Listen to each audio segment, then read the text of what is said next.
기도하고 시작하겠습니다. 사랑과 은혜가 풍성하신 하나님, 오늘도 또 저희들을 이곳으로 불러주시고 하나님의 말씀을 또 배워가며 알아갈 수 있도록 인도하여 주시니 감사합니다. 말씀을 통하여 하나님의 뜻과 섭리를 깨닫게 하여 주시고 지식적으로 아는 것이 아니라 그 말씀대로 살아날 수 있도록 저희들에게 은혜를 도와여 주시옵소서. 아멘. 모든 것 주님께 맡겨드리며 예수님의 이름으로 기도드리옵나이다. 아멘. 오늘은 출애굽과 광야 시대입니다. 교재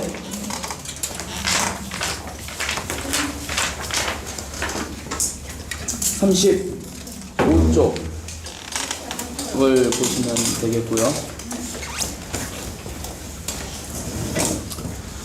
구약 성경 가운데 어느 부분이 가장 중요하냐라고 묻는다면 출애굽 사건이라고 할 수 있다는 거예요. 왜냐하면 그 이유를 몇 가지로 말씀드리면, 성경의 시작은 창세기이지만 이야기의 순서상 창세기가 먼저 나왔지 그 핵심 사건은 출애굽 사건이라는 거죠.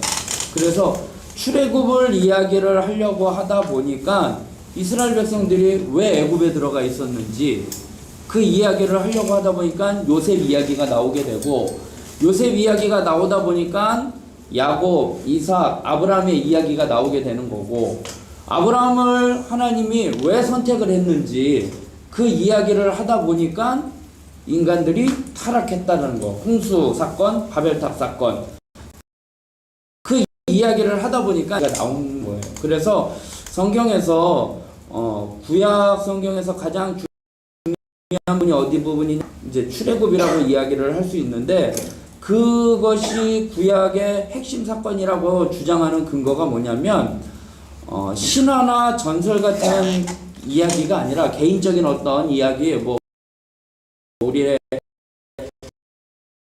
단군 신화 이런 식으로 이야기가 아니라 민족의 이야기를, 백성 이스라엘 민족의 이야기가, 이스라엘 백성의 출발이 이제 출애굽부터, 이스라엘 백성들의 정월은 출애굽한 날을 정월로 따져요. 6월절을. 그러니까 오늘날 우리가 1월 1일이라고 하는 이 날은 태양력으로 따졌을 때 1월 1일이지만 이스라엘 백성들의 명절 절기 정월은 6월절이에요. 그래서 우리 지금 태양력 날짜하고는 조금 틀린 거예요. 그래서 우리가 뭐 추수감사절 지내고 뭐 부활절 지내고 뭐 이런 것들이 이따가 좀 절기가 나오겠지만 그런 것들이 좀 틀린 게, 이스라엘 백성들이 민족이 이제 형성되는, 오늘날로 이야기하면은 우리나라로 이야기하면 광복절이 되는 거죠. 해방된 날. 그러니까 그 날을 정월로 따지는 거예요. 그래서 민족이 시작되는 날이었기 때문에 이스라엘 백성의 구약의 이야기가 이스라엘 백성의 역사잖아요. 그러니까 그것의 가장 중요한 사건이 출애굽 사건이라고 할 수 있는 거죠. 그리고 창세기부터 신명기까지, 창세기, 출애굽기, 레위기, 민수기, 신명기 이 5권을 모세가 썼어요. 그래서 모세 오경이다라고 이야기를 하는데, 모세가 그 이야기를 쓰는 내용이 뭐예요? 출애굽의 사건, 자기가 이스라엘 백성들을 애굽에서 건져내서 가나안 땅으로 인도하는, 민족이 이제 형성되어가는 과정을 기록한 내용을 모세가 썼기 때문에 출애굽 사건이 핵심적인 사건이라고 할 수 있는 거죠. 그리고 그 외에도 십계명이 하나님이 우리에게 주신 율법인데, 십계명의 서두도 출애굽기 우리가 20장을 한번 찾아볼게요. 출애굽기 20장.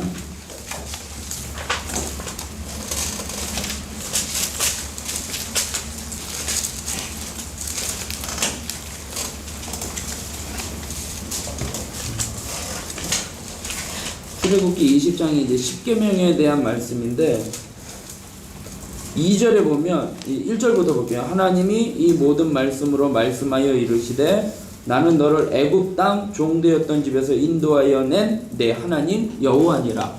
그러면서 출애굽 사건을 제일 먼저 언급을 하고 난 다음에 하나님과 이스라엘 백성들과의 관계, 언약의 관계인 십계명에 대해서 이야기를 해주시는 거죠. 그래서 예수 그리스도를 통한 구원이 이 출애굽 사건을 예표를 하고 있는 거예요. 예수님이 우리를 구원해 준 게 죄와 사망에서 건져 주신 사건이 우리를 이제 이스라엘 백성들이 애굽에서 건짐받은 사건. 그리고 지금 우리가 교회가 광야를 통과하는 교회라고 이야기하듯이 이스라엘 백성들이 애굽에서 나와서 약속의 땅 가나안 땅으로 가는 여정이 출애굽 사건이잖아요. 이게 우리의 신앙생활하고 똑같은 거예요. 죄에서 구원받은 우리가 천국에 가는 그 과정이 출애굽의 여정, 그 과정하고 똑같은 거예요. 그래서 이스라엘 백성들이 애굽에서 출애굽할 때 마지막 재앙이 10번째 재앙이 장자의 죽음이었잖아요. 그 장자의 죽음에서 구원받았던 사건이 문설주 임방에 어린 양의 피를 발랐을 때 그 피가 묻어있는 집은 구원받은 것처럼 그 피가 어린 양의 피가 예수 그리스도의 피를 상징을 하고 있는 거죠. 그러니까 출애굽 사건이 예수님이 십자가에 죽으심으로 우리가 죄에서 구원받은 사건, 출애굽에서 가나안 땅으로 가는 여정 가운데 뭐 먹을 것, 입을 것, 마실 것, 또 여러 가지 전쟁에 일어나는 일들, 뭐 이런 모든 과정이 우리가 지금 살아가는 인생의 여정과 똑같은 거고, 요단강 건너서 가나안 땅 들어가는 게 요단강 건너서 하늘나라 가는 거하고 똑같은 여정이라는 것이죠. 그래서 이제 출애굽기에 대해서 이제 살펴볼 텐데, 그 내용이 이제 그 앞에 부분의 내용이 나오고 있습니다. 그러면 이제 줄거리를 한번 36쪽으로 넘어가서 줄거리 요약을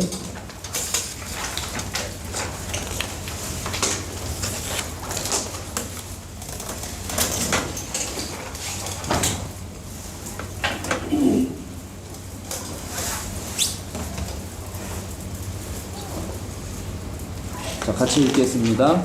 조상들과의 언약을 기억하시고 이스라엘을 애굽의 노예 생활에서 해방시킨 후 약속의 땅으로 인도해 가면서 예배하는 공동체적으로 철저하게 훈련시키시리라.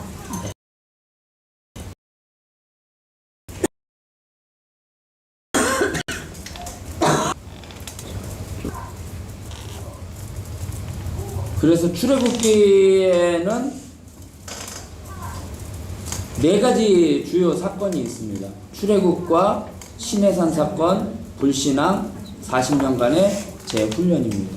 그래서 이제 오늘 이거를 볼 텐데,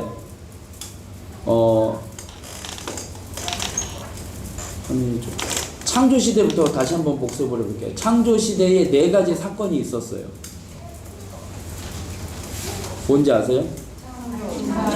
네, 그림 보면서 하시면 돼요. 창조, 그 다음에 타락, 바벨. 네, 바벨타. 그 다음에 족장시대 4명의 주요 인물. 아브라함, 이삭, 야곱, 요셉. 네, 제가 더 듣네요. 요셉이 있습니다. 그래서 이제 오늘 출애굽, 이제 첫 번째 출애굽 사건입니다. 같이 읽겠습니다. 부르짖음을 들으신 하나님께서 강한 손으로 구원하시니. 출애굽기의 핵심은 부르심과 들으심이에요. 이스라엘 백성들이 하나님 앞에 불렀을 때, 하나님 앞에 기도했을 때 하나님이 그 기도를 들으신 거죠. 하나님은 이스라엘 백성들이 부르짖으면 들으십니다. 안 들으신 적이 없어요. 그러니까 우리가 기도하면 하나님은 다 듣고 계셔요. 그럼 이스라엘 백성들이 왜 부르짖게 되었느냐라는 거예요. 이스라엘 백성들이 지금 이제 출애굽기를 보는데 애굽으로 들어갈 때의 신분이 어떠한 신분이었는지 그 앞에 창세기 50장 1절을 한번 볼게요.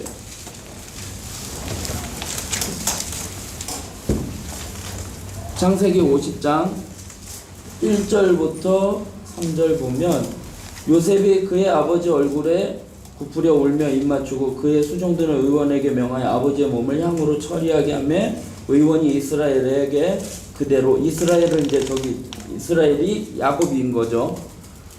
그대로 하되 40일 걸렸으니 향으로 처리하는 데는 이 날수가 걸리며 애굽 사람들은 70일 동안 그를 위하여 복하였더라. 향으로 처리하는데 미라로 만드는데 며칠이요? 40일이 걸렸고 애곡하는데 70일이 걸렸다라는 거예요. 신분이 올라가면 올라갈수록 애굽은 미라가 우리가 잘 알잖아요. 미라가 잘 발달되어 있는데 미라를 만드는 것이 신분의 차이에 따라서 다릅니다. 신분이 낮은 사람은 그냥 내장 빼고 북어 말리듯이 그냥 말려요. 그냥 이제 내장 빼듯 그냥 시체를 처리하는 방법이 그런 방법인 거예요. 그런데 신분이 올라가면 올라갈수록 그 시신을 그대로 보존을 하기 때문에 시신을 처리하는데 아까 야곱은 며칠이요? 40일이 걸렸대요. 그런데 당시 문헌에 보면 왕이 죽으면 시신을 처리하는데 42일이 걸려요. 그러니까 야곱의 신분이, 야곱은 요셉 때문에 이제 신분이 격상하게 된 건데 그 신분이 어느 정도였는지를 알 수 있죠. 곡하는 데는, 애곡하는 데는 야곱은 70일이었지만 왕은 72일이었다는 거죠. 그러니까 이스라엘 백성들이 애굽에 들어갈 때는 왕의 버금갈 정도로의 그러한 높은 신분이었는데 이게 한 장 넘어가서 출애굽기에 넘어와서는 이게 완전히 노예로 전락을 해버린다는 거죠. 왜 이렇게 됐느냐? 그러다 보니까 요셉의 이야기를 이야기할 때 이건 그냥 하나의 신화다, 꾸며낸 이야기다라고 이야기를 하고 있어요. 왜냐하면 애굽 사람은 유목민을 싫어해요. 유목민을 지도자로 안 세워요. 유목민을 가증히 여기는 사람들이기 때문에. 그러니까 야만인으로 취급하기 때문에 애굽의 역사에 요셉이라는 사람이 이름이 없어요. 7년 흉년, 7년 풍년 그러한 놀라운 일들을 처리했던 요셉임에도 불구하고 애굽의 역사에는 그 기록이 남아있지는 않는 거예요. 그리고 유목민을 지도자로 세운다? 이거는 애굽의 수치니까 그런 기록이 없는 거예요. 그런데 이것을 뒤집는 학설이 나온 게 힉소스 학설이라는 거예요. 이제 3세기 애굽 학자가 이제 발견한 건데 이게 뭐냐면 이스라엘 백성들이 지도를 제가 참고를 하면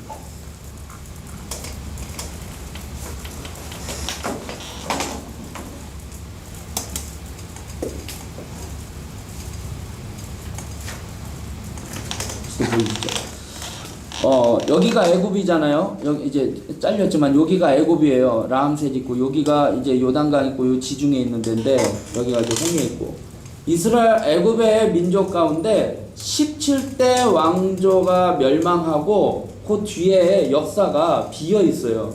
그때가 무슨 민족이었냐면 힉소스 민족인데 지금 여기에 이렇게 점선으로 되어 있잖아요. 이 점선으로 되어 있는 게 뭐냐면 이 힉소스 민족은 기마 민족이에요. 말을 타는 민족이기 때문에 이 해안선으로 해서 이 애굽을 쳐들어오게 된 거예요. 셈족이에요. 그러니까 이제 요셉과 같은 이제 계통의 이제 계열인데 셈족이 애굽을 이제 쳐들어왔는데 애굽이 멸망하게 된 거죠. 이제 왕조가 멸망하게 된 거예요. 셈족이 이제 쳐들어와서 그때 왕조를 이루게 된 거죠. 그러니까 애굽의 왕조에 있어서 애굽의 역사는 자기들이 실수한 거나 자기들이 멸망한 사건들은 기록을 하질 않아요. 그러니까 요 힉소스 민족이 차지했던 그 시기의 역사가 없는 거예요. 기록상. 그러다 보니까 요셉의 이야기도 없는 건데 그거를 어떻게 알 수 있느냐? 창세기 41장을 보면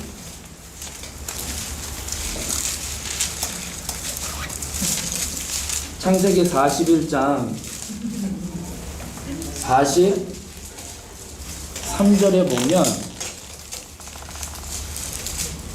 자기에게 있는 요셉을 뭐에다가 태웠대요? 버금수레. 버금수레는 수레니까 말이 끄는 거잖아요. 근데 창세기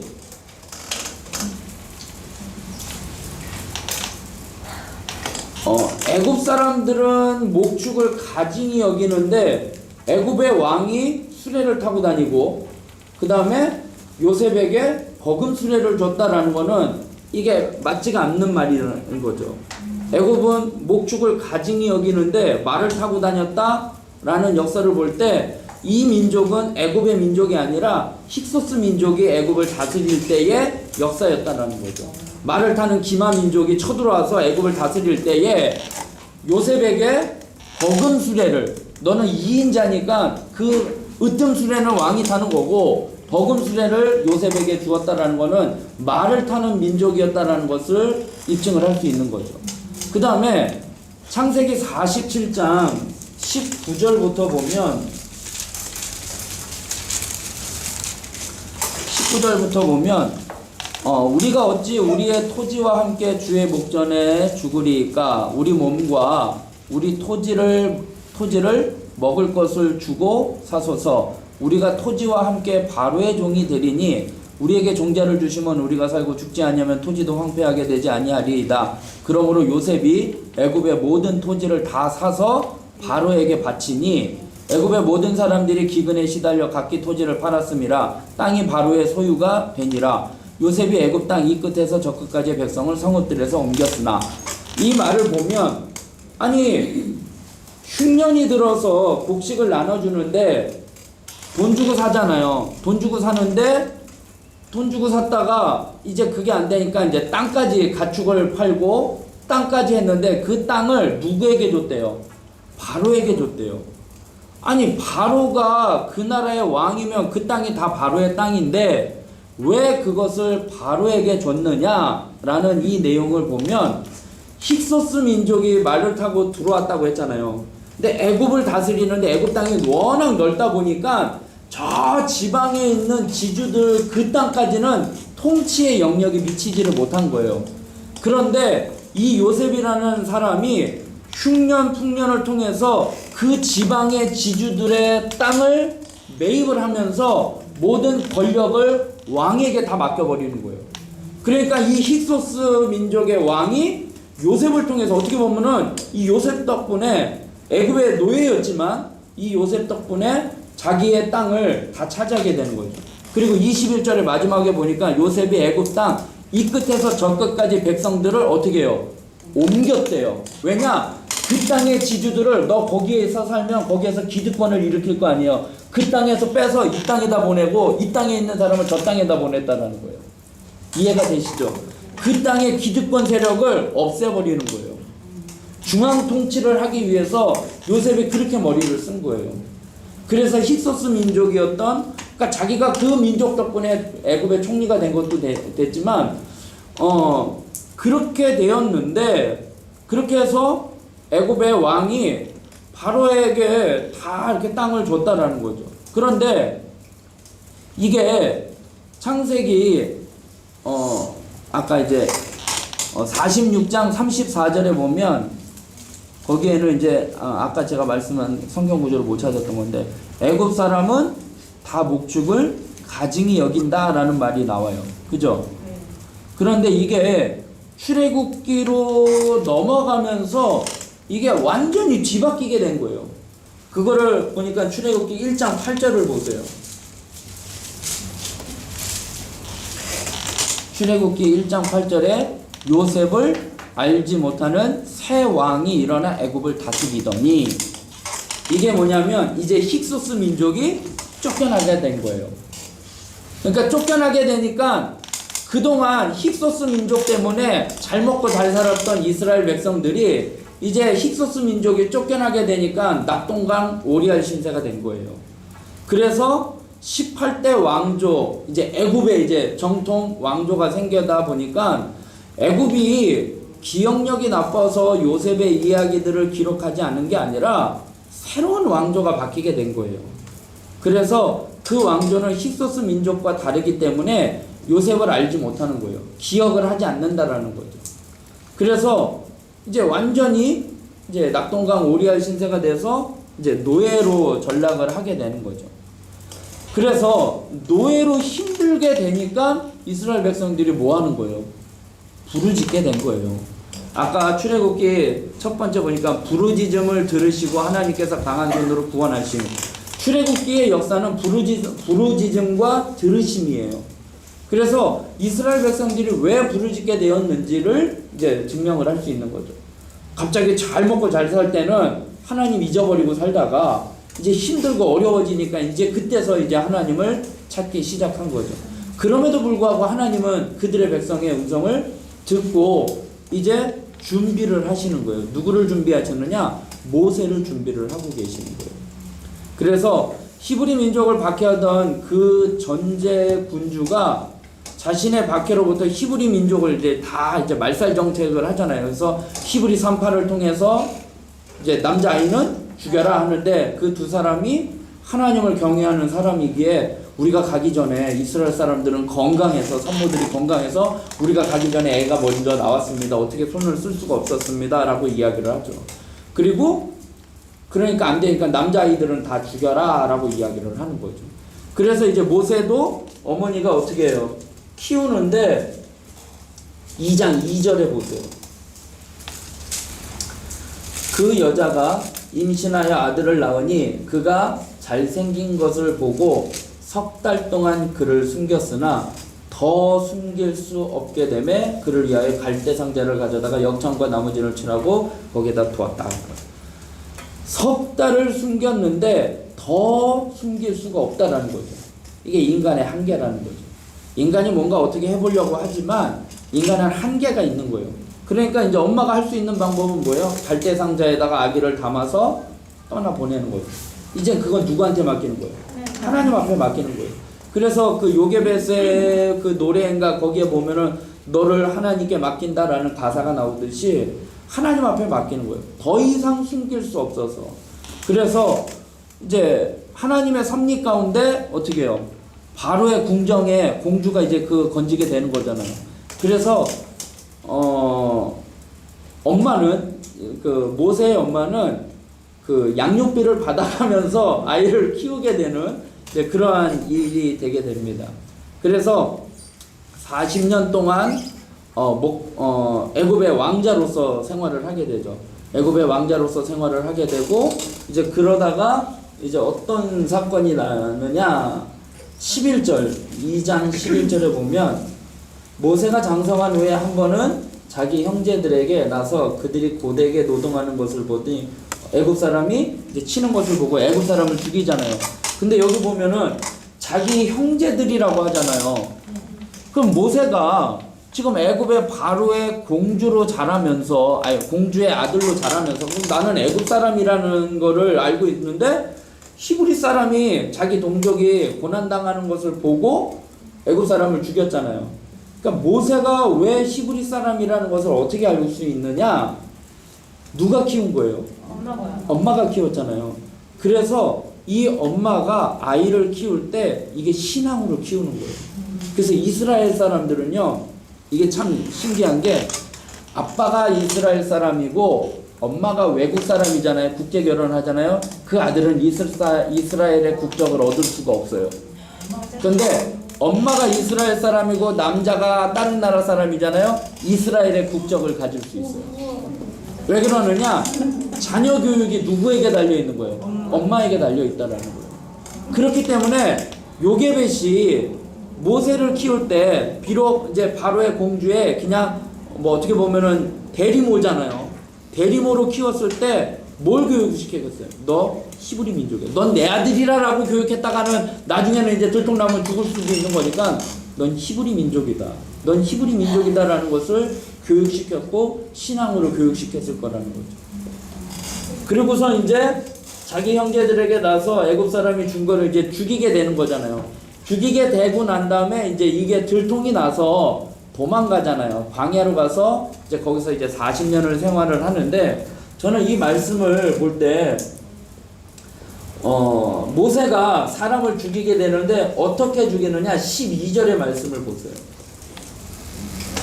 좌우를 살펴 무엇이 없음을 보고 사람이 없음을 애굽 사람을 쳐서 죽였대요. 누가 봤을까요? 하나님은 보고 계시는 거예요. 그러니까 모세는 아직 훈련이 덜 된 거예요. 좌우를 봐서 사람이 없는 것을 보고 사람을 죽였다라는 거예요. 그런데 저는 이걸 보면서 또 14절에 그가 이르되 13절에 이튿날 다시 나갔다라고 했죠. 다시 나갔더니 히브리 사람이 서로 싸우는지라 그러면서 야 너 왜 동족끼리 싸우느냐 라고 하니까 너 어저께 그 애굽 사람 죽인 것처럼 우리도 죽이려고 하느냐 라고 이야기를 했을 때 14절에 보니까 맨 끝에 보니까 일이 탈로 되었도다 라고 나와요. 근데 저는 이게 모세가 아직 훈련이 안 됐기 때문에 그냥 누가 뭐 어저께 살려줬던 그 히브리 사람이 가서 모세가 나를 살려줬다 그렇게 이야기를 할 수도 있을 거잖아요. 그런데 저는 이 부분을 묵상을 하다가 어떻게 봤냐면, 모세가 아직 훈련이 안 됐기 때문에 나가서 사람을 죽일 때 사람을 의식했잖아요. 하나님 의식하지 않고 사람을 의식했던 그 의식이 있어요. 나는 히브리 민족이야. 나는 히브리 민족이라는 것을 알고 있고 엄마로부터. 그런데 내가 지금 바로의 그 애굽의 왕자로서 있지만, 그러면서 애굽 사람을 죽이고선 히브리 사람한테 도움을 준 거잖아요. 내가 도움을 줬어. 그것을 저는 인정받고 싶어서 다음날 다시 그 자리에 나갔지 않았을까라는 생각이 드는 거예요. 다음날 이튿날 다시 나갔다라는 표현이 써 있어요. 그러니까 사람을 의식했던 모세가 그래도 내가 왕자인데, 그래도 내가 너 구해줬는데 해서 그것에 대해서 다음날 다시 나가면 모세 당신 덕분에 내가 살았습니다라는 그 칭찬을 받고 싶지 않았을까라는 생각이 드는 거예요. 다시 나갔는데 민족이 싸우고 있는데 하는 말이, 너 어저께 그 사람 죽인 것처럼 죽인 거 아니야? 라고 했을 때 일이 탈로 되었도다라는 말을, 저는 그 어저께 죽였던 사건이 탈로 되었다라는 말이 아니라, 너 속내, 너 지금 인정받고 싶어서 다음날 다시 나왔지, 그 일이 탈로 되었도다라고 저는 그렇게 묵상을 하면서 이렇게 깨닫게 되었거든요. 그래서 모세를 죽이고자 해서 도망가게 돼요. 그런데 도망가서 미디안 광야에서 40년 동안 이제 생활을 하잖아요. 왕자의 신분에서 완전히, 애굽 사람은 뭘 가증히 여긴다고요? 목축을 가증히 여기는 사람이잖아요. 애굽의 왕자로서의 교육을 받았을 때 나는 애굽 사람이야, 왕자야 라는 그 신분에서 목축을 가증히 여기는 애굽 사람이 미디안에 가가지고 뭘 하고 있어요? 목축을 치고 있는 거예요. 모세의 신분이 완전히 전락이 돼버리는 거예요. 살인자로서, 그 다음에 애굽 사람들이 제일 가증히 여기는 목축을 하는 목동으로서 거기서 목축을 치고 있는 거예요. 그러면서 40년 동안 그렇게 목축 생활을 하다가 하나님을 만나게 되는 거죠. 호렙산에서. 그게 이제 출애굽기 3장의 말씀이에요. 그래서 모세의 경우는 이제 그때 40년, 그러니까 40년 왕자 생활, 40년 광야 생활 하고 난 다음에 모세를 불러서 이제 쓰시잖아요. 그러니까 80세에 부르심을 받은 거예요. 그리고 난 다음에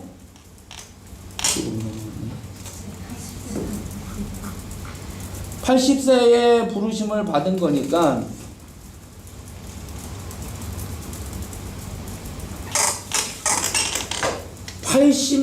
그리고서 이제 애굽을 가나안 땅 인도하는 게 40년이거든요. 그러니까 모세가 120살까지 사는 거예요. 그러니까 40년의 하나님의 쓰임을 받기 위해서 몇십 년을 훈련받은 거예요. 80년이라는 훈련을 받은 거예요. 그러니까 어떻게 비율로 따지면 2대 1이에요. 1년의 사역을 위해서 2년을 준비시킨 셈이에요. 그러니까 40년의 사역을 위해서 80년을 준비한 건데, 예수님은요 33살에 돌아가셨어요. 그런데 공생애를 시작한 게 몇 살 때부터냐? 30살 때부터요. 그러니까 3년 동안 예수님이 사역을 하기 위해서 몇 년을 준비하신 거예요? 30년을 준비하신 거예요. 그러면 예수님은 10대 1의 비율이에요. 그죠? 모세는 2대 1의 비율이지만 예수님은 10대 1의 비율로 그렇게 준비하신다는 거죠. 그러니까 하나님은 우리를 훈련시키시는 거예요.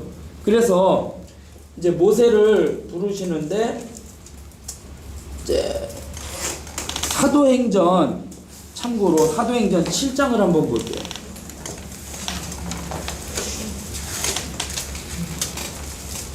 사도행전 7장의 말이 뭐냐면, 스데반이 돌에 맞아 죽기 전에 설교한 내용이 사도행전 7장의 내용입니다.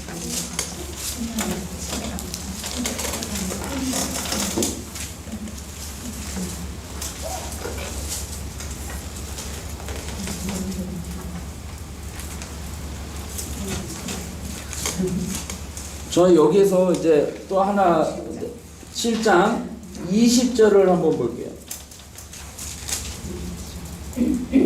그때에 모세가 뭐라고 해요? 낳는데 하나님 보시기에 아름다운지라. 그가 이제 모세의 이야기를 해요. 20절에 모세가 낳는데, 옛날 성경이, 혹시 여기 옛날 성경 갖고 계신 분 있어요? 거기에 보면 모세가 남해라고 표현을 해요. 그 다음에 23절에 보면 나이가 40이 되매 그 형제들의 자손을 돌볼 생각이 났다. 40세가 됐을 때 이제 그 형제를 돌볼 생각이 났다라는 거죠. 그 다음에 30절에 보면 40년이 참에 광야에서 떨기나무 가운데 그를 불렀다라고 나와요. 그 다음에 36절에 보면 이 사람이 백성을 인도하여 나오게 하고 애국과 홍해와 광야에서 40년간 기사와 표적을 행하였느니라 라고 말씀을 하고 있어요. 어떤 분의 목사님의 설교를 인용을 하는 거예요. 뭐냐면 네 가지: 남해, 뱀해, 참해, 함해. 뭔 소리인지 아시죠? 남해 태어났고 40이 뱀해, 그 다음에 40이 참해. 찼다라는 거는 훈련이 되었다라는 거잖아요.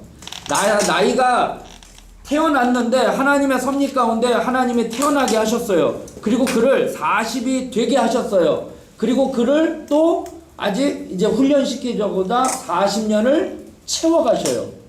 그리고 그 나머지 40년을 뭐예요? 행하셔요. 어떤 목사님이 그 단어를 이렇게 콕콕 뽑아내더라고요. 근데 옛날 성경에는 모세가 남해라고 표현이 되어 있더라고요. 20절에는. 그러니까 남해, 되매, 참해, 함해. 그러니까 하나님이 모세를 준비시킨 것을 사도행전의 이 스데반의 설교를 통해서도 알 수 있는 거죠.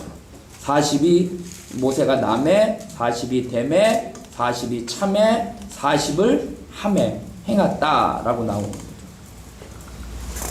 그래서 이스라엘 백성들을 이제 부르시는 거예요. 그래서 여기 그림을 보면 람셋에서 미디안으로 도망갔다고 나오죠.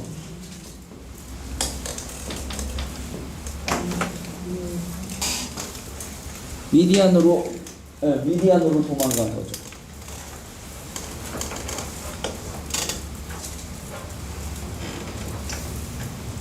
이렇게야 보이는구나. 미디안으로 도망간 거예요. 람셋에서. 그리고 시내산에서 하나님을 만나게 된 거죠. 그러니까 호렙산 떨기나무, 호렙산이 시내산이거든요. 호렙산 떨기나무에 불꽃이 타는데 타지 아니해서 그렇게 해서 만나게 된 거예요. 그래서 이제 하나님의 이제 이스라엘 백성들을 이끌어 가는데 10가지 재앙이 일어나게 되죠. 10가지 재앙이 일어나는데 그 재앙이 첫 번째가 뭐냐? 피입니다. 피. 애굽의 상징이 나일강이었잖아요. 애굽의 젖줄이잖아요.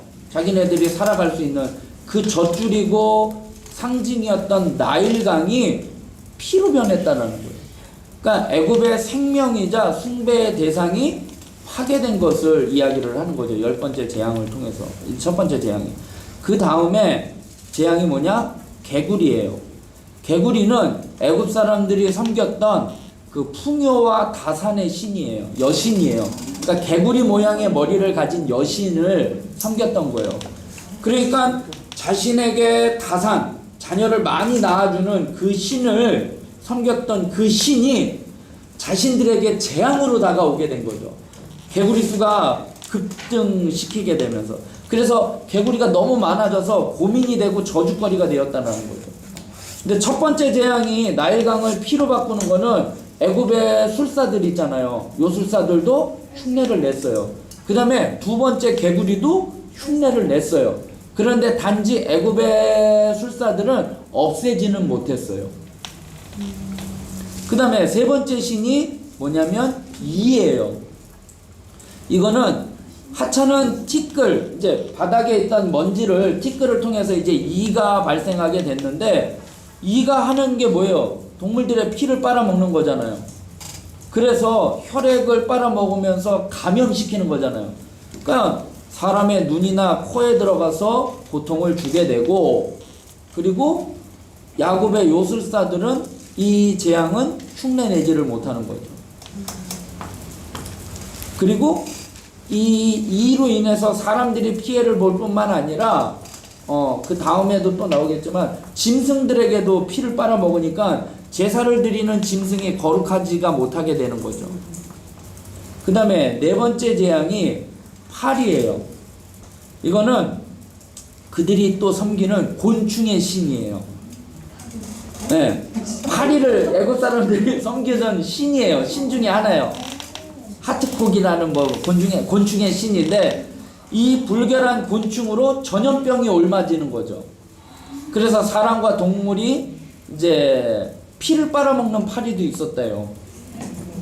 그러니까 파리가 자신들이 숭배하던 신이 자신들에게 저주를 갖다 주는 것처럼 돼버리는 거죠. 그 다음에 네 번째 재앙은 악질이에요.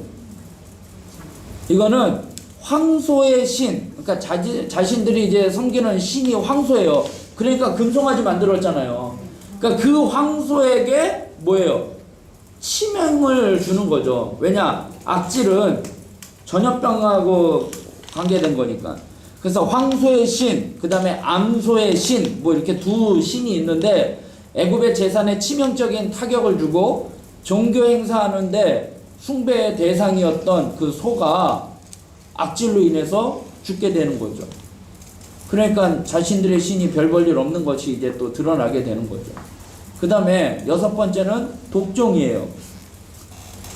독종은 또 그 사람들은 의술의 신을 섬기고 있어요.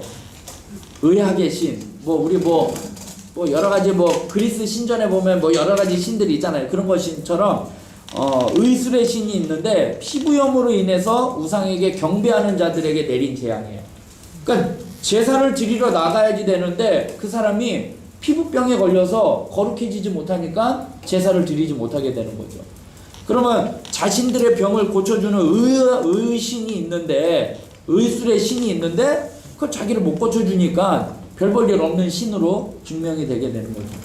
그 다음에 7번은 우박이에요. 예, 하늘의 신, 대기의 신, 이게 있는데 농작물들에게 하늘의 신, 왜냐면은 곡식 농사를 잘 지내게 하려면 하늘의 신에게 섬겨야지 되잖아요. 그리고 대기에 비를 주고 이런 걸 줘야지 되는 그 신이 우박으로 해서 재앙을 내리니까 농작물들에게 피해를 주게 되니까, 심지어는 사람들에게까지도 막대한 피해를 주게 되니까 이제 그것도 그렇게 되는 거죠. 그리고 우박으로 인해서 농작물이 피해가 됐는데, 그나마 다음 이제 또 나온 게 우박 재앙 후에 남은 농작물까지도 이 메뚜기가 다 먹어버리죠. 이 메뚜기는 곤충의 재앙을 막는 신이 있대요. 또 곤충의 재앙, 그러니까 이런 피해를 없도록 어떤 신을 또 섬겼는데 그 신이 그걸 막아주지 못하는 거죠. 곤충의 재앙의 신을 막아주지 못하죠. 그 다음에 9번째는 뭐예요? 흑암이에요. 애굽의 상징은 뭐라고 했죠? 태양이라고 했죠. 바벨론의 상징은 달이라고 했고, 이 태양이 없어졌잖아요. 흑암. 태양의 신 라신이 일상적인 활동을 중지하게 만들고 죽음의 위기, 공포로 몰아다 준 거죠. 그 다음에 10번째가 장자의 죽음이죠. 이건 다산의 신인데, 생명의 신이 있는데 애굽 사람들한테 그거를 해주지를 못하는 거죠. 그래서 이 10가지 재앙을 미리 얘기할 걸. 자, 첫 번째가 뭐라고요? 그 다음에 두 번째, 세 번째, 그 다음에 악질, 독종, 우박, 메뚜기, 흑암. 그래서 피게이파 악독 우매 암장. 피, 개, 이, 파, 악, 도, 우, 매, 암, 흑암, 암, 장자의 죽음. 그냥 그렇게 외우면 돼요. 피게, 이, 파, 악, 도, 우, 매, 암장. 저는 그렇게 외웠어요. 자, 그런데 제가 10가지 재앙에서 10번째 재앙을 빼고 이렇게 배열한 이유가 있어요. 창조시대 때 하나님이 창조하신 그 사건의 질서정연함을 배웠죠. 5번째가 뭔지 아세요? 창조? 뭐예요? 5번째요. 아, 집사님은 참석 안 하셨나? 5번째. 세개 대열을 해보세요. 5번째. 선녀를. 그러면 첫째부터. 첫째 뭐? 빛. 그래서 넷째 날 뭐예요? 해, 달, 별. 둘째 날 뭐예요? 궁창. 위하고 아래. 그러니까 5째 날 뭐예요? 위에는 새, 아래는 물고기. 셋째 날에는 뭐예요? 육지. 그러니까 사람, 짐승. 이해가 되시죠? 그렇게 질서정연하잖아요. 그런데 이 10가지 재앙에도 그런 매력이 있어요. 뭐냐?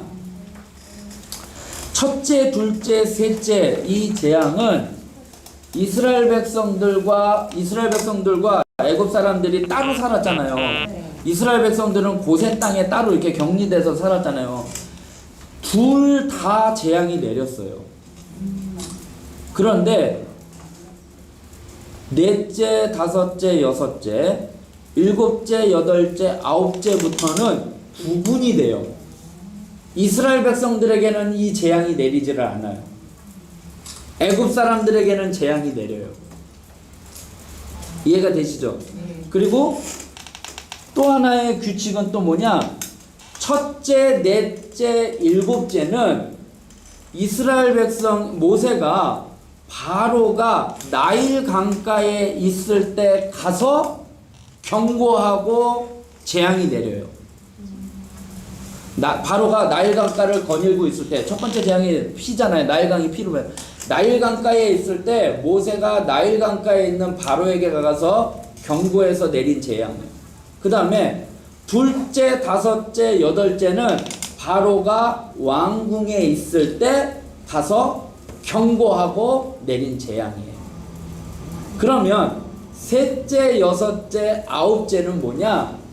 경고 없이 내린 재앙이에요.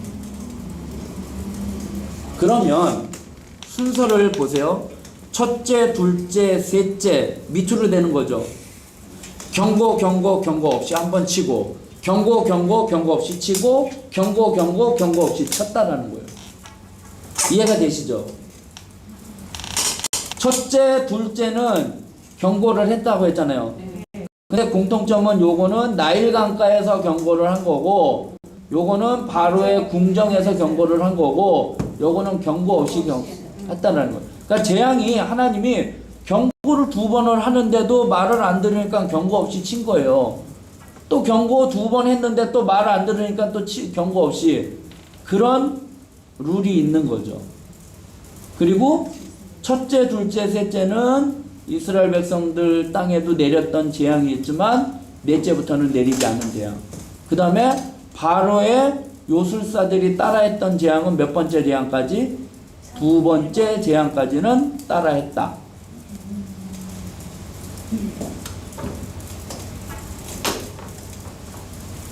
이런 그것이 있어요. 그리고 바로가 타협을 해요. 이 재앙을 내리다 보니까 이스라엘 백성들을 지금 저기 우리는 나가서 하나님 앞에 제사를 드려야지 된다라고 하니까 뭐라고 얘기하느냐?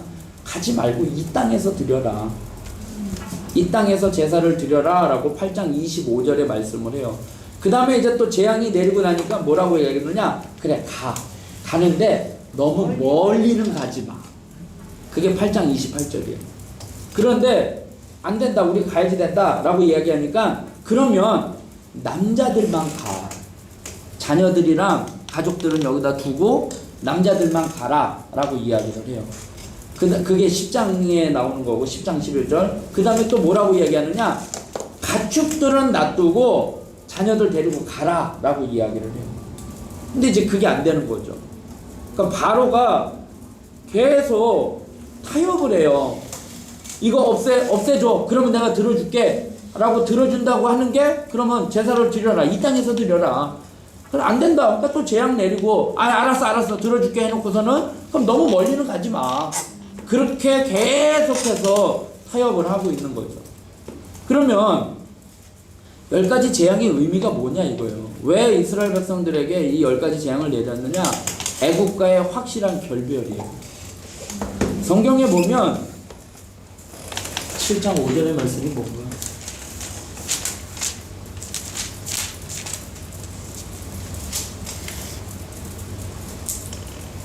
네, 7장 5절에 보면 내가 내 손을 애굽 위에 펴서 이스라엘 자손을 그 땅에서 인도하여 낼 때에야 애굽 사람이 나를 여호와인 줄 알리라. 이게 뭔 말이냐면 애굽 사람과 이스라엘 사람들이 확실하게 결별시키기 위해서예요. 그래서 바로의 마음을 성경에 보면 하나님이 바로의 마음을 계속 강팍하게 만들었다라고 나와요. 아니에요. 그냥 빨리 내보내면 되는데 바로의 마음을 계속 안 좋게 만들어버리는 게 하나님이 그렇게 하셨다라는 거예요. 왜 그렇게 하느냐? 그렇게 해서 이 10가지 재앙이 내리면서 독이 찰 때까지 차게 돼가지고 당하고 난 다음에 어떻게 해요? 이제 치를 떠는 거죠. 애굽 사람, 이스라엘 사람들은 이제 치를 떨어서 나중에 10번째 재앙이 있고 난 다음에 빨리 나가라고 하잖아요. 그러니까 확실하게 결별을 하기 위해서예요. 어설프게 해버리면, 바로가 그냥 어설프게 해버리면 그냥 또 이스라엘 백성들을 또 붙잡아 놓고 뭐 이렇게 할까봐 하나님은 애국과의 확실한 결별을 위해서 이렇게 재앙을 내리게 된 거죠. 그 다음에 또 하나는 이스라엘이 하나님의 선택된 백성임을 확인한 거예요. 그래서 아까 4번째 재앙부터는 재앙이 구별되었죠.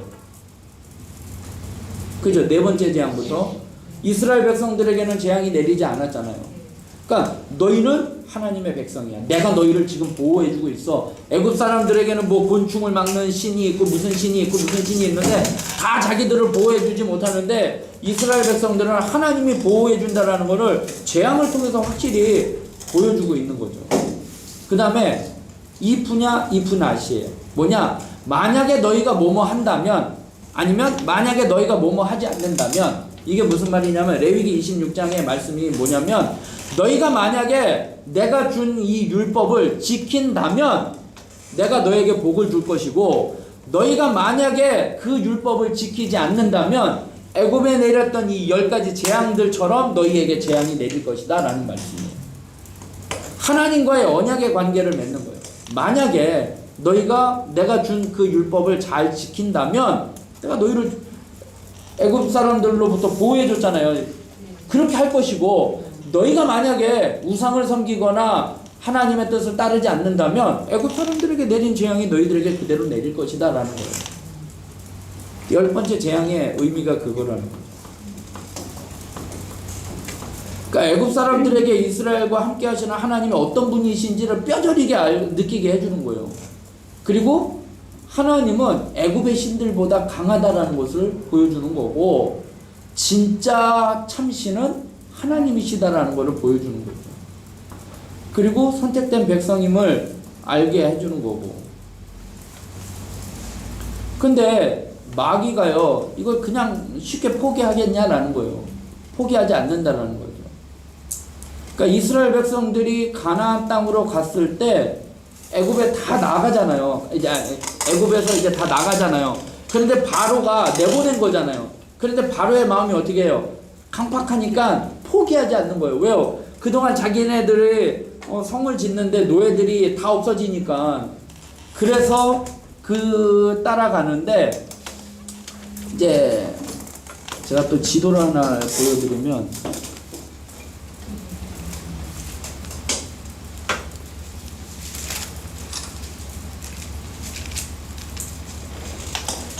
자료들이 너무 많거든요.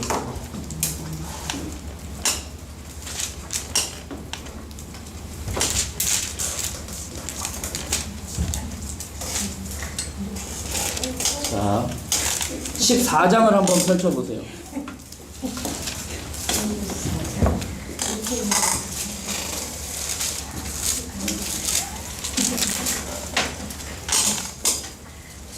내가 나와야지 되는데. 14장 여기 볼게요. 여호와께서 모세에게 말씀하여 이르시되 14장이요. 출애굽기 14장 1절부터요. 여호와께서 모세에게 말씀하여 이르시되 이스라엘 자손에게 명령하여 뭐라고 나오냐? 돌이켜 바다와 믹돌 사이에 비하이로다 곧 바알스본 맞은편 바닷가에 장막을 치게 하라. 지금 애굽에서 나온 거예요. 나왔는데 돌이켜서 거기에 치래요. 그러니까 바로가 뭐라고 생각하느냐? 바로가 이스라엘 자손에 대하여 말하기를 그들이 그 땅에서 멀리 떠나 광야에 어떻게 됐대요? 갇힌 바 되었다 하리라. 내가 바로의 마음을 완악하게 한즉 바로가 그들의 뒤를 따르게 했다라는 거예요. 이스라엘 백성들이 애굽에서 나와서 가는데 하나님께서는 이스라엘 백성들의 가는 길을 돌이켜가지고 바닷가 그쪽 맞은편 바알스본 맞은편 거기에 장막을 치게 해버렸다라는 거예요. 그러니까 바로가 생각할 때 쟤네들 근데 못 도망가고 있네? 쟤네들이 지금 광야에 나가서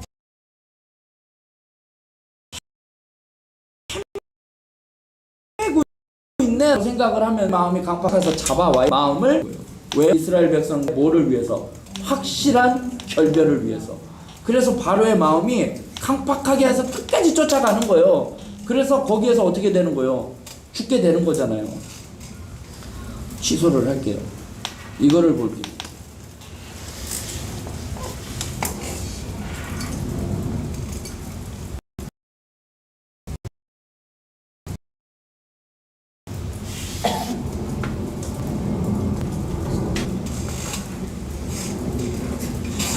이게 컴퓨터 한 대로 하려니까 힘드네요.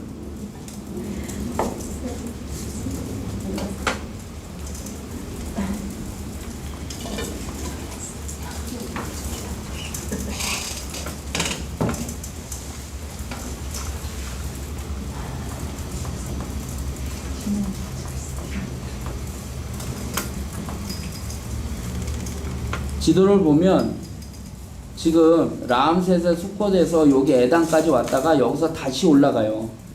여기서 이제 이게 확대가 되면 되는데 여기서 다시 이리 갈 거예요. 홍해를 건넌 거는 요거예요. 요거 있죠. 여기 조그만 강. 요거를 건넌 거예요. 홍해를 건넜다. 이게 홍해인데 홍해 가운데 그래서 갈대의 숲이 갈대 바다라는 의미가 있어요. 이스라엘 백성들이 건넌 거는. 그런데 그래서 이제 학자들이 뭐라고 얘기하느냐? 저거는 이스라엘 백성들이 갈대 바다라고 하니까 갈대들이 있는 바다니까 깊은 바다가 아니라는 거예요. 그냥 시냇가 건너가듯이 건넜다라고 홍해의 사건을 인정을 하지를 않는 거예요. 그러면 그래 그거 인정하지 않는다라는 걸 인정을 한다는데 문제는 뭐냐면 애굽 사람들은 거기서 어떻게 됐어요? 죽었다라는 거예요. 그 얕은 강가에 빠져서 죽었다라는 거예요. 이스라엘 사람들은 얕아서 건너갔다고 하면은 그거 인정 그래 그러는데 왜 애굽 사람은 거기서 빠져 죽었냐라는 거죠. 그러니까 이게 말이 안 맞는 거죠. 그러니까 정확하게 하나님은 홍해를 가르신 거죠. 그렇게 해서 이제 민족이 넘어가게 된 거죠. 그러면은 그 홍해가 네. 그 우리가 흔히 아는 그 바다의 개념은 이스라엘 백성들은 저거죠. 물이 많으면 바다예요. 일단은 갈릴리 바다라고 이야기하듯이. 그런데 일단은 건넌 거는 이 홍해를 건넜다라는 거죠. 그러니까 우리가 생각하기에는 아까 이야기한 여기를 건넌 걸로 생각을 하는데 이제 학자들은 여기를 이야기를 하더라고요. 그리고 이스라엘 백성들이 왜 가나안 땅을 이 길로 가면 여기가 바로 위에 가나안 땅이잖아요. 이 길로 가게 하지 않는 이유가 뭐냐면 성경에 보면 전쟁을 보면 그 사람들의 마음이 돌아설까봐 라고 이야기하는 게 뭐냐면 저 해안선에 누가 있냐면 국경 수비대가 있어요. 왜냐? 애굽 사람이 누구한테 멸망당했어요? 힉소스 민족이 저쪽을 통해서 말 타고 들어왔기 때문에 또 쳐들어올까봐 거기에 국경 수비대를 배치를 해놓은 거예요. 그러니까 이스라엘 백성들이 그쪽으로 가야 빨리 가는데 그쪽으로 가다 보면 국경 수비대를 만나면 전쟁이 일어나니까 하나님이 밑으로 돌리시는 거죠. 그래서 이쪽으로 가게 된 겁니다.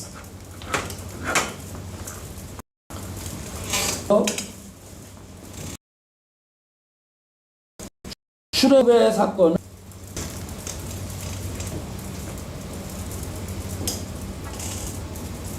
애굽에서 시내산으로 가는 거예요.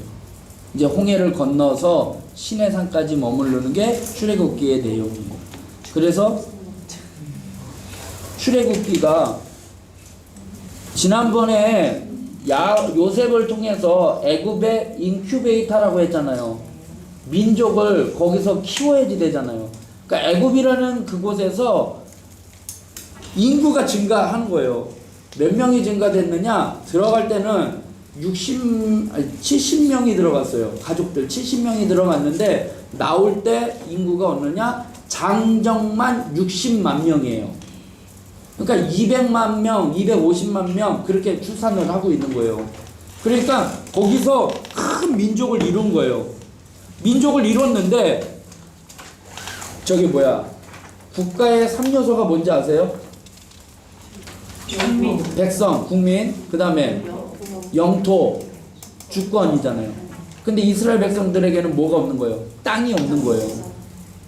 주권도 없었고. 그런데 하나님이 건져내셨잖아요. 그러니까 이제 하나님의 민족을 이제 주권이 생기는 거잖아요. 그리고 민족이 형성이 된 거고. 근데 땅이 없으니까 어디로요? 하나님이 약속하신 땅으로 가는 거예요. 그래서 이제 민족을 이루기 위해서 애굽이라는 곳에서 하나님이 민족을 형성시키는 과정을 한 거죠. 그리고 홍해가 갈라지고 만나와 메추라기 해서 이제 시내산에 오게 된 거예요. 이건 우리가 출애굽기를 통해서 이제 배우게 된 거죠. 그래서 이제 시내산 훈련으로 넘어가겠습니다. 두 번째, 그 교재에 보면 출애굽의 마지막 그 세 번째 줄 보면 이제 그들은 하나님께서 조상들에게 약속하신 젖과 꿀이 흐르는 땅으로 가기 위해 광야길을 가게 되었다. 그런데 정말 그 땅에 가는 것만이 목적일까요? 아니라는 거죠. 그래서 필요한 게 뭐냐? 시내산 훈련이에요. 그거 같이 읽겠습니다. 예배하는 공동체가 되기 위해 십계명을 받고 성막을 세우고. 여기서부터 이제 출애굽기 19장부터 나오는 건데, 교육의 내용은 뭐냐면 십계명의 수여와 언약의 체결이에요. 그리고 성막을 만들고 제사법을 가르쳐주고, 그리고 하나님의 백성으로서 어떻게 살아가야 할지의 삶의 규범들에 대해서 이야기를 해주는 게 출애굽기 레위기예요. 레위기가 이제 제사법에 대한 그 부분이에요. 시내산에서 하나님이 율법을 주시잖아요. 율법을 주시고 성막을 만드는 거를 지금 우리가 다 지금 주일날 설교를 통해서 들었잖아요. 그 제사에 대한 부분만 세부적으로 기록한 책이 레위기예요. 그래서 훈련을 통해서 이스라엘 백성들이 하나님을 신뢰하는 법을 배우고 그들에게서 노예 근성의 독소를 빼내려고 하는 거예요. 이스라엘 백성들은 늘 노예 근성이 있는 거예요. 왜 우리를 여기까지 이끌어 왔느냐라고 하면서 애굽에 있었을 때가 더 좋았다라고 이야기를 할 정도로. 그래서 하나님이 모세에게 준 게 뭐죠? 시내산에서 십계명이죠. 시내산 언약의 내용을 보면 출애굽기 19장 한번 볼게요. 십계명을 주기 전에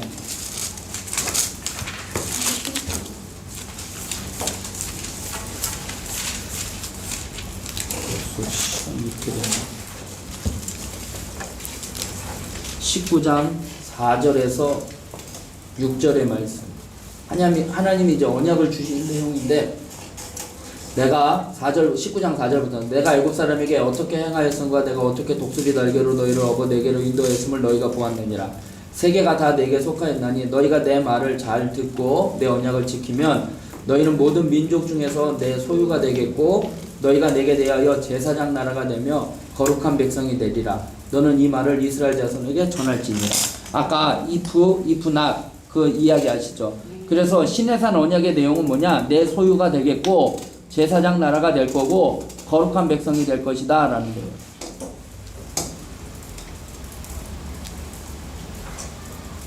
그래서 지금 이제 출애굽을 해서 이제 시내산에 오는데 레위기의 내용은 뭐냐면 이 시내산에서 하나님이 십계명을 주고 성막을 재건하고 뭐 성막 재건하고 뭐 이렇게 하는 제사법을 알려주는 거예요. 그래서 십계명 첫 번째 계명이 뭔지 아세요? 컨닝을 하세요. 성경책 맨 뒷장을 펼쳐보세요. 겉표지 맨 뒷장. 다른 신들을 내게 두지 말라. 너는 나 외에 다른 신들을 내게 두지 말라라는 거죠. 이건 뭐냐? 아까 지금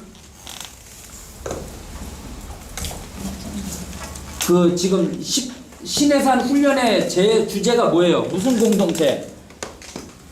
예배하는 공동체죠. 예배하는 공동체가 되기 위해서 십계명을 줬다라는 거예요. 그 십계명 첫 번째 계명이 뭐냐? 너는 나 외에는 다른 신을 내게 두지 말라라고 이야기한 거예요. 이건 뭐냐면 예배의 대상이 누구인지를 알려주는 거예요.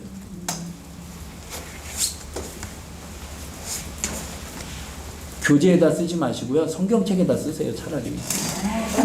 그래야 나중에 봐도 십계명 금방 찾고 이게 예배의 대상이구나. 두 번째 계명이 뭐죠? 우상을 만들지 말라. 이건 뭘까요? 예배의 방법이에요. 우상을 만들지 말라. 그걸 새기지도 말고 절하지도 말라. 예배의 방법이에요. 우상에게 절하지 말라. 그 다음에 세 번째 계명이 뭐죠? 망령되이. 그 성경책 지금 출애굽기 20장을 펼치지 마시고 성경책 맨 뒷장 표지요.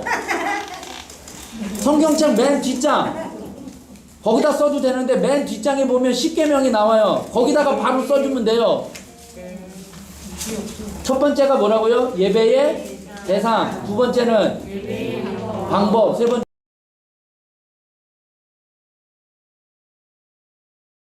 예배의 여호와의 이름을 그 다음에 안식일을 기억하여 거룩하게 지켜라. 이건 예배의 시간이에요.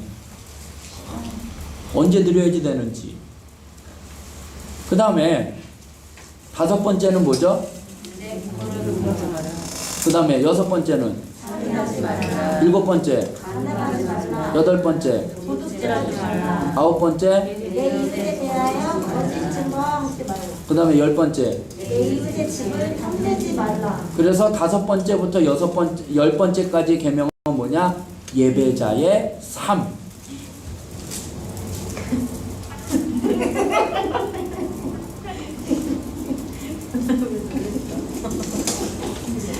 예배자가 어떻게 살아가야지 되는지에 대해서 나오는 거예요. 부모를 공경하고 살인하지 말고 간음하지 말고 도둑질하지. 살인하지 말라. 다른 사람의 몸을 존중하라는 거고, 간음하지 말라는 거는 다른 사람의 가정을 존중하라는 거고, 도둑질하지 말라는 거는 다른 사람의 재산을 존중하라는 거고, 내 이웃에 대해 거짓 증거하지 말라는 거는 다른 사람의 평판을 존중하게 여기라는 거고, 내 이웃의 집을 탐내지 말라는 것은 다른 사람의 것을 갖고 싶어하는 욕망을 끊어버리고 네가 갖고 있는 것에 만족하며 살라라는 거예요. 이게 예배자가 어떻게 살아가야지 되는지에 대해서 말씀을 하는 거예요. 그래서 십계명을 자세히 보면 첫 번째부터 네 번째까지 계명은 하나님과의 관계예요. 그리고 다섯째부터 열 번째까지는 인간과의 관계예요.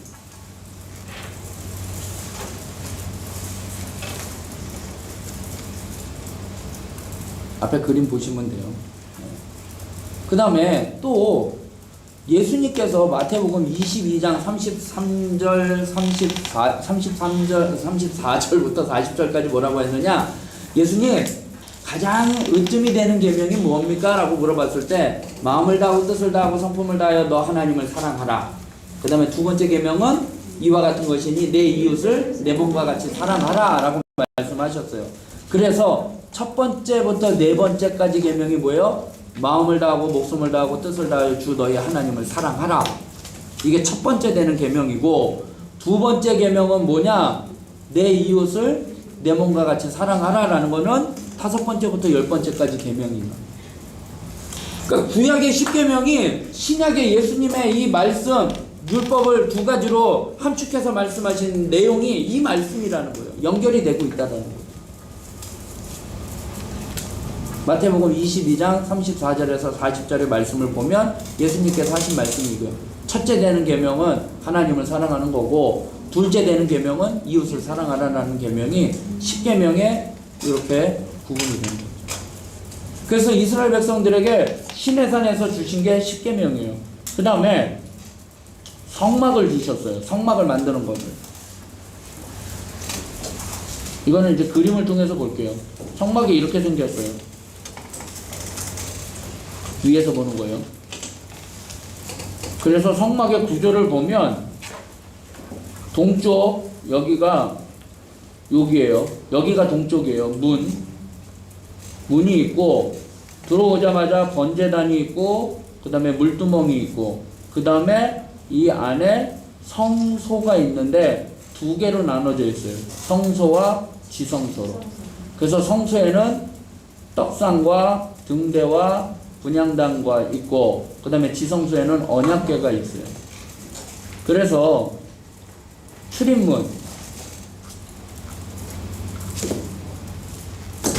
출입문은 이렇게 생겼고요. 그 다음에 성막들은 이렇게 생겼고요. 그냥 그림으로 볼게요. 그 다음에 번제단이죠. 번제단은 이렇게 생겼고요. 그 다음에 물두멍은 이렇게 생겼고요. 그 다음에 성막은 이렇게 되어 있어요. 그리고 성막 안에 성소가 있는데 위에서 바라본 모습이죠. 그래서 성소에 이제 지성소는 이렇게 되어 있고요. 진설경상이 이렇게 되어 있는 거예요. 그래서 12지파로 6개 뭐 우리가 배운 거죠. 그 다음에 촛대는 7촛대 이렇게 되어 있고요. 그 다음에 분향단은 이렇게 향을 피울 수 있게. 그 다음에 지성소 안에 언약궤는 이렇게 되어 있어요. 그래서 여기 보면 조그맣게 되어 있죠. 10개. 이 언약궤 안에 들어가 있는 게 3가지예요. 아론의 쌍난지팡이와 10계명 돌판 2개, 그 다음에 만나를 담은 항아리 이렇게 되어 있어요. 그래서 제사를 지내는 제사장들의 복장이 이렇게 되어 있어요. 평상복과 대제사장의 의복. 그래서 에봇은 여기 양 옆에 견장 있잖아요. 견장처럼 돼 있는데 여기에 12지파의 이름이 새겨져 있는 견장이 6개 견장이 새겨져 있어요. 그리고 이 앞에 이제 흉패 있잖아요. 흉패는 이스라엘 12지파를 상징하는 12개의 보석들이 앞에 달려 있어요. 그 다음에 그 안에는 우림과 둠림이라고 해가지고 돌덩어리 2개예요.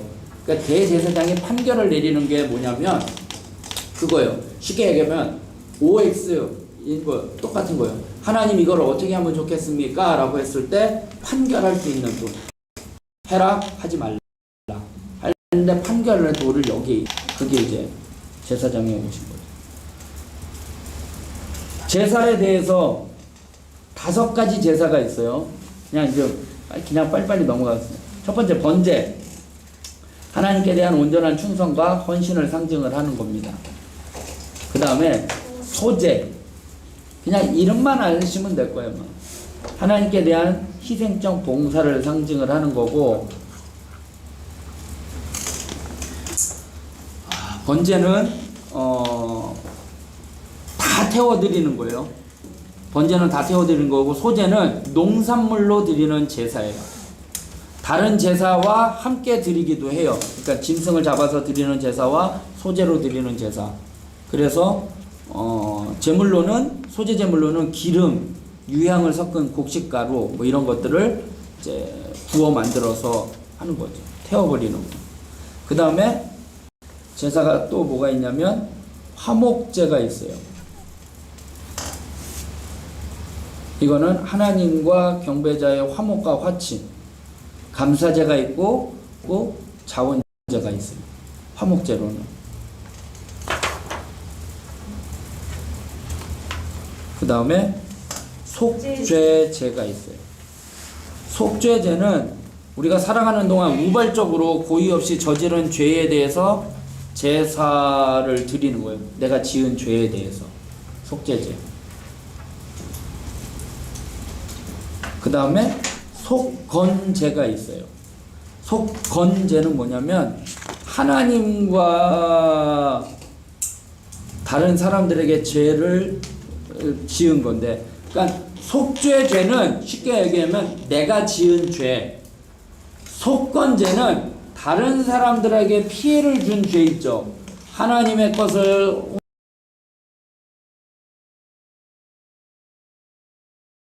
갔다든가 하나가 드렸다든가 그다음에 회복에 했다라는 했을 때 지은 죄를 건죄고, 여기에는 뭐가 따르느냐? 배상이 따라가요. 하나님의 성물이나 남의 물건을 범한 죄를 속하되 배상의 의미까지 첨가되었다는 거죠. 그러면 5가지, 제사는 몇 가지요? 5가지가 있어요. 번제, 소제, 화목제, 속죄제, 속건제. 이 5가지의 제사가 있고요. 이 제사를 드리는 방법이 또 여러 가지가 있어요. 뭐냐? 화제. 화제는 뭐냐? 불로 태워드리는 거예요. 불로 태워드리는 거예요. 여기에는 번제, 소제, 화목제, 속죄제, 속건제 다 포함이 되는 거죠. 그 다음에 또 하나는 뭐냐면 요제가 있어요. 요제는 뭐냐면 위아래로 떠는 거예요. 좌우로 흔드는 거. 이게 흔드는 거예요. 요제. 흔들어서 드리는 제사를. 그러니까 곡식 같은 경우 화목제나 속건제. 그 다음에 거제가 있어요. 거제는 뭐냐면 높이 쳐드는 거. 그냥 하나님 받으세요. 그래서 보통 어떤 데는 저기 뭐야 성찬 시간 때 보면 앞에서 잔을 먼저 이렇게 딱 들고 이 잔은 뭐 이렇게 하는 것처럼 그런 식으로 거제 하나님 앞에 올려드리는 거. 그 다음에 전제. 전제는 뭐냐면 부어드리는 거. 쏟아내는 거. 그러니까 제사는 5가지고요. 제사 방법은 4가지가 있어요. 불로 태우는 거, 그 다음에 흔드는 거, 높이 쳐드는 거, 그 다음에 부어드리는 거. 그 다음에 이거는 그림이 작아서 잘 안 보이는데, 이스라엘 백성들이 이제 레위기에 보면은 민수기나 뭐 레위기에 보면은 이제 막 사람들 간의 그 법들 이런 거 나오잖아요. 그런데 무의식 중에 부지 중에 실수해서 죄를 범했을 경우에 살아날 수 있는 방법이 뭐냐면 도피성이에요. 그래서 이스라엘 백성들이 요단, 여기 보면 요단강을 중심으로 해서 이스라엘 백성들이 가나안 땅을 차지했던 거는 이 요단 이쪽인데, 가나안 땅을 들어가기 전에 2지파 반은 가나안 땅을 넘어가지 않았어요. 므낫세 지파, 그 다음에 갑자기 생각이 안 나요. 그 나중에 이제 다음 시간 여호수아 2지파 반이 넘어가지를 않았어요. 우린 이 땅에서 살기를 원한다 라고 이야기하니까 모세가 뭐라고 이야기하느냐, 그거는 하나님이 약속하신 땅은 저쪽인데 그 대신 너희가 가나안 땅을 정복할 때 안 넘어가는 거잖아요. 우리는 안 넘어가겠다라고 하는 건데, 그 대신 너희가 가나안 땅을 정복할 때는 맨 앞장서서 너희들이 그걸 다 처리를 해라 라고 해서 그 약속으로 하고선 이 땅에 가족들을 남겨두고 남자들이 제일 먼저 앞장서서 가나안 땅을 정복하는데 하는데, 이쪽에도 이스라엘 백성들이 2지파 반이 살고 있으니까 도피성 3개, 요단 서쪽에 도피성 3개, 그렇게 해서 부지 중에 실수로 인해서 범죄했을 경우에 도피성으로 들어가는 거예요. 근데 이제 도피성에 대한 이야기들도 많이 있을 거예요. 그 해에 그 제사장이 죽을 때까지 거기 있어야지 돼요. 근데 그 제사장이 죽으면 자유의 몸이 되는 거예요.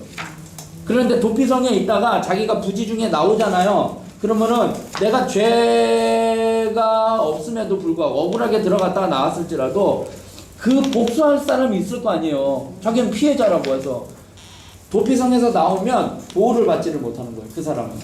그런데 제사장이 그 해에 거기에 도피성을 하는 제사장이 죽으면 자기는 이제 나와도 해방이 되는 거죠. 보호를 받을 수 있는 거죠. 나와도 이제 그 사람이 복수할 수 없는 거죠. 그리고 죄를 범했는데 도피성으로 들어가는 경우도 있잖아요. 진짜 내가 살인을 했는데 그거는 이제 제사장이 판단을 해서 쫓아내는 거죠. 그래서 벌을 받게 하는 거죠. 그래서 신의 산에서 노예근성이라는 독소가 빠져나가기를 위해서 하나님이 훈련시킨 게 율법 주시고 십계명 주시고 제사법 만들고 뭐 성막 만들고 이런 거를 했다라는 거예요. 그래서 하나님이 훈련을 시켰는데 세 번째 뭐예요? 불신앙이에요. 하나님의 약속보다는 현실을 바라본 자들의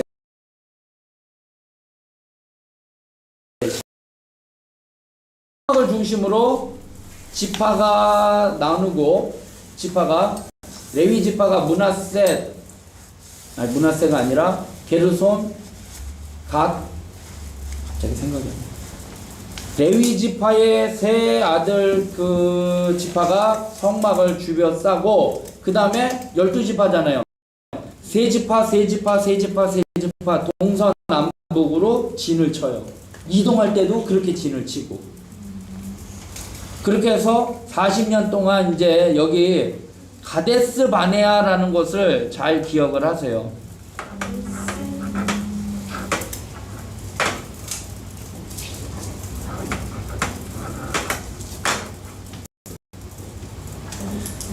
시내산에서 훈련받아서 이 가데스 바네아 이제 거의 이제 약속의 땅이잖아요. 여기 약속의 땅 최남단 쪽인데 거기에 와가지고 하나님이 훈련시키신 것을 어떻게 해요? 점검을 하셔요. 그게 뭐예요? 정탐꾼을 보내는 거예요.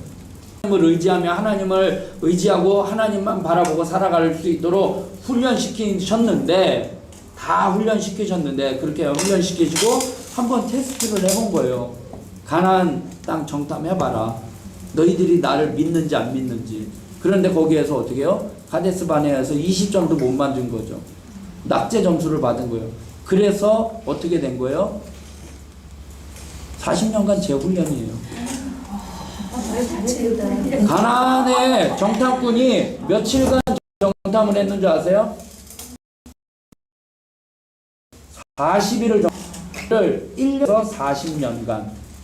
그리고 왜 40년간이냐라고 이야기를 하냐면 거기에 제목이 나온 대로 불신의 세대는 다 죽고 새로운 세대만 남니다. 이 애굽에서 나온 세대들이 죽는데 걸리는 시간이 한 40세대를 죽는 그 세대를 백성들이 들어갈 때 애굽에서 나온 사람은 누구만 들어간 거예요? 여호수아하고 갈렙만 들어간 거예요. 나머지 세대는 다 죽은 거예요. 모세도 죽은 거예요. 모세는 왜 못 들어갔죠?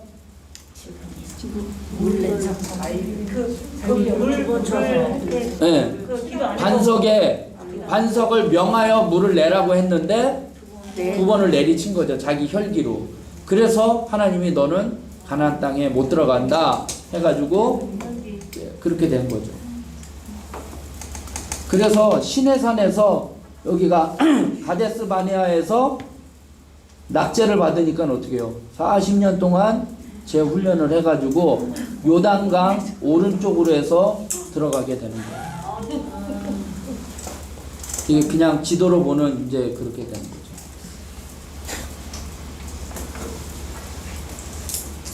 그래서 여기는 어디냐면 비스가산이라고 하는 건데 신명기는 무슨 내용이냐면 자 출애굽기는 이스라엘 백성들이 나온 여정이잖아요. 그러니까 지금 우리가 출애굽기를 보는 거잖아요. 레위기는 뭐냐면 그 출애굽기 시내산에서 하나님이 주신 계명 그거를 다루는 레위기고 민수기는 이스라엘 백성들이 가데스 바네아에서 정탐하고 또 이동하는 과정에 정탐했던 내용을 기록한 게 민수기의 내용이에요. 그 다음에 신명기는 뭐냐면 지금까지의 출애굽기, 레위기, 민수기의 이 모든 내용들을 모세가 다시 정리한 내용이 신명기예요. 그래서 이스라엘 백성들에게 신신당부하는 거야. 하나님을 믿어라. 그리고 모세의 마지막 설교들이 나와 있는 게 거기에 내용이에요.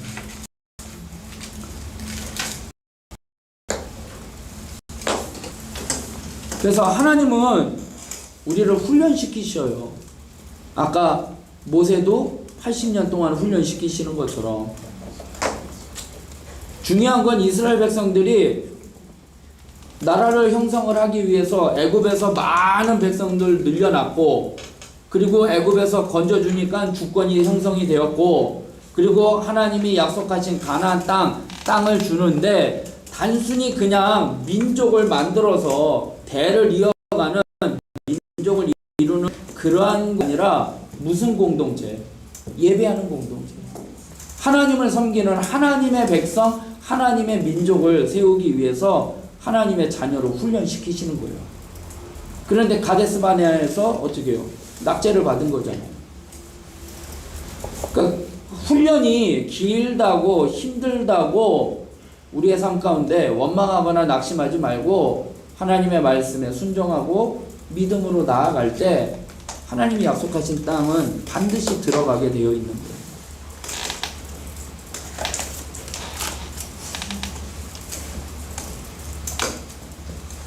그래서 4번에 보니까 40년의 광야 방랑은 단순한 방랑이 아니었고 감정적 징벌이 아니었다. 하나님의 훈련인 거죠. 그리고 모세가 비스가산에서 죽을 때 아무도 그의 죽음이 어디서 죽었는지를 정확하게 알 수가 없어요. 그냥 모세가 혼자 그 산에서 죽었어요. 모세의 무덤이 없어요. 왜 그러느냐? 모세의 무덤이 있었으면 이스라엘 백성들은 분명히 그거를 우상화했을 거예요. 또 하나, 모세가 이스라엘 백성들이 광야에서 원망불만을 하니까 하나님이 그들을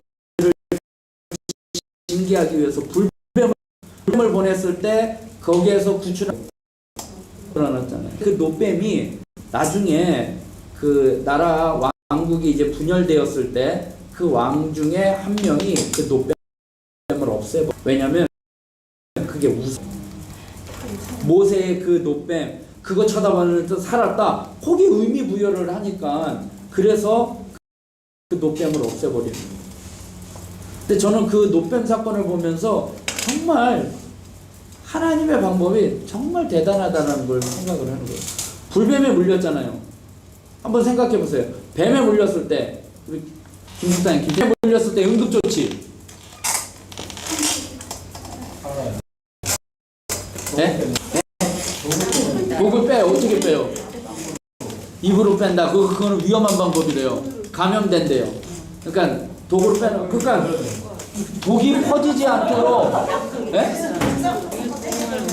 독이 퍼지지 않도록 막 묶고 이렇게 심장보다 이렇게 한다잖아요. 근데 백성들이 불뱀에 물렸는데 모세한테 찾아와서 이제 얘기하잖아요. 이거 어떻게 하면 좋겠느냐? 그랬을 때 하나님이 내린 방법이 뭐예요?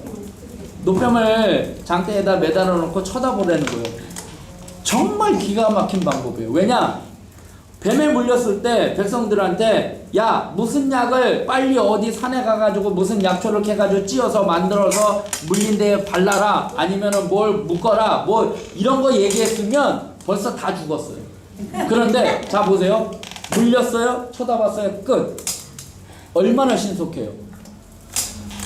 뱀에 물렸을 때 응급처치는 신속이에요. 물렸는데 쳐다봤어. 끝. 얼마나 신속해요. 이게 하나님의 방법이에요. 이해가 되지 않는 방법인데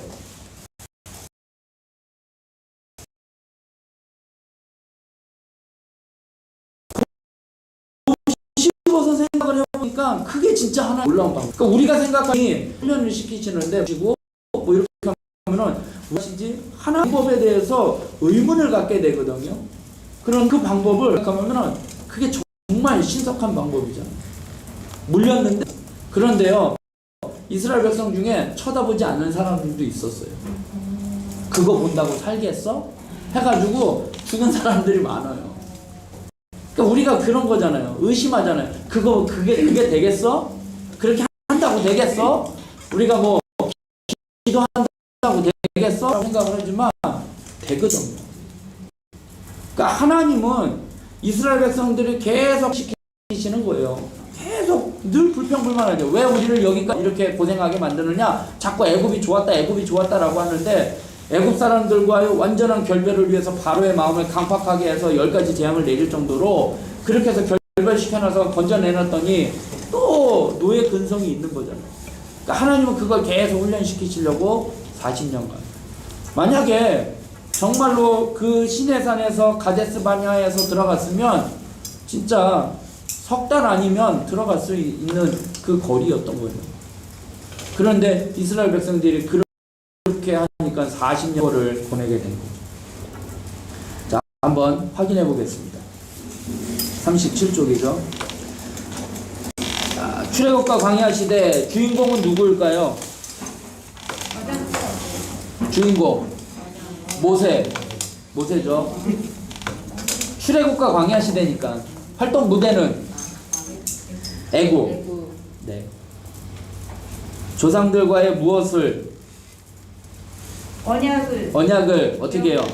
기억하시고 이스라엘을 어디에서 애굽의 노예 생활에서 해방시킨 후 왼쪽에 커닝하시면 됩니다. 어디로?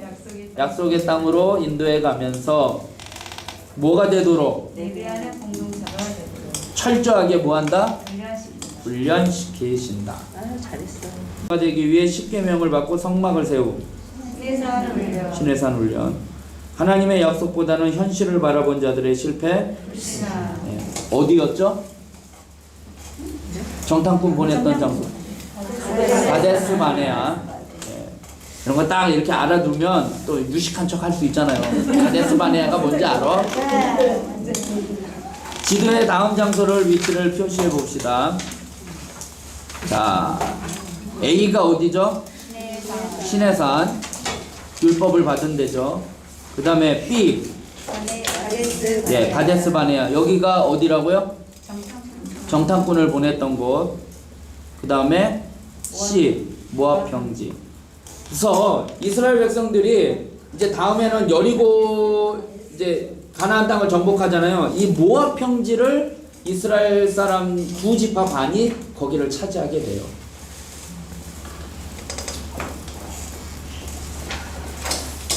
네. 두서 없이 정신 없이 지나갔습니다. 자, 궁금하신 거나 아니면 오늘 말씀을 통해서 새롭게 깨달은 거, 느낀 점. 저 먼저 하겠습니다. 네. 테스트를 빨리 통과하자. 오늘의 결론. 당황하지 말고. 네, 당황하지 말고 그냥 이미 돌아올 거 빨리 돌아와서 시간 단축하자. 네.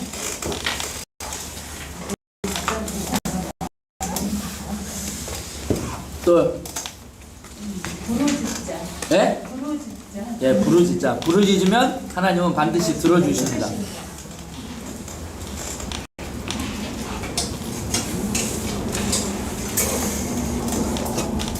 또 궁금한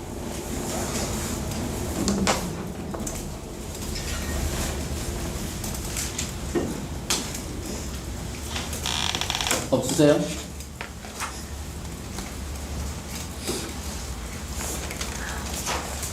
말씀을 제가 이렇게 하나씩 이렇게 꼽아가면서 하고도 싶어요. 사도행전, 뭐 남해, 대매, 함해, 뭐 이런 식으로 성경 구절을 찾고 모세가 뭐 들통이 났다, 뭐 다시 나가봤다, 뭐 이런 식으로 해서 그런 말씀을 좀 찾아보고도 싶은데 그렇게 하면서 하고는 싶은데 그러면 너무 느려져요.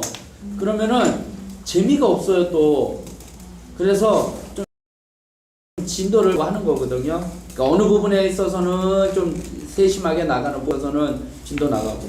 그러면 지금 벌써 창세기, 출애굽기, 레위기, 민수기, 신명기까지 다 끝난 거예요 오늘.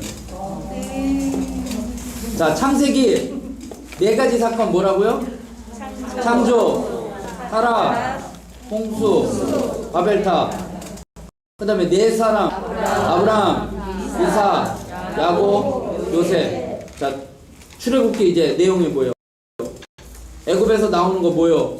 출애굽. 그 다음에 출애굽해서 어디에 가서 뭘 시내산 훈련. 그 다음에 훈련을 받았는데 어떻게 됐어요? 불신앙. 그래서 어떻게 돼요? 40년간 재훈련. 이게 출애굽기부터 신명기까지 끝난 거예요. 출애굽 뭐라고? 그 다음에 시내산 훈련, 불신앙, 40년간 재훈련. 지금 이 교재가 여러분들에게 이 타이틀 있잖아요. 달라.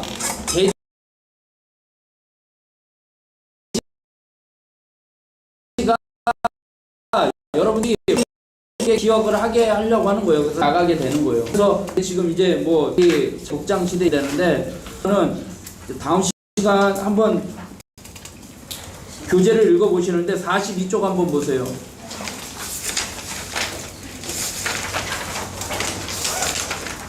이제 줄긋기 안 해요. 줄긋기 안 하고 이제 이거 막 넣는 거예요. 이제 앞으로 막 줄긋기도 있지만 줄긋기 안 하고 막 가로넣기도 있고 뭐 이렇게 하는 거니까 우리가 잘 알아야죠. 다음 시간에는 여호수아서를 읽어 오시면 돼요. 여호수아서 한 장 읽어 오시면